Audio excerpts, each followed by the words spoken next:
గడిచిన 8 మాసాలు ఇబ్బంది పడ్డారా? చాలా ఇబ్బంది పడ్డారా?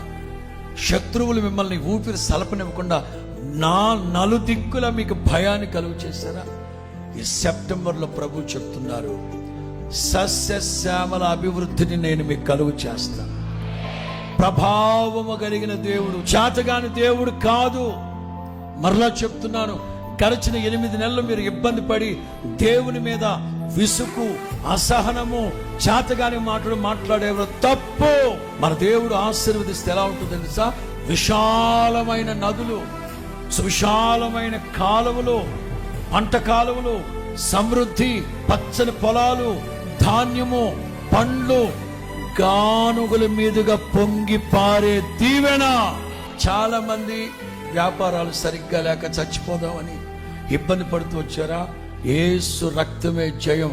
ప్రభావము కలిగిన యెహోవా మన పక్షమై, నీ పక్షమై, నీ ఇంట్లో, నీ వ్యాపారంలో, నీ హృదయంలో, జీవం కలిగి సంఘంలో ఉంటాడు. ఆ నది ప్రవహించే ప్రతి చోట ఆశీర్వాదాలు ప్రవహించును గాక, ఆశీర్వాదపు నదులు ప్రవహించును గాక.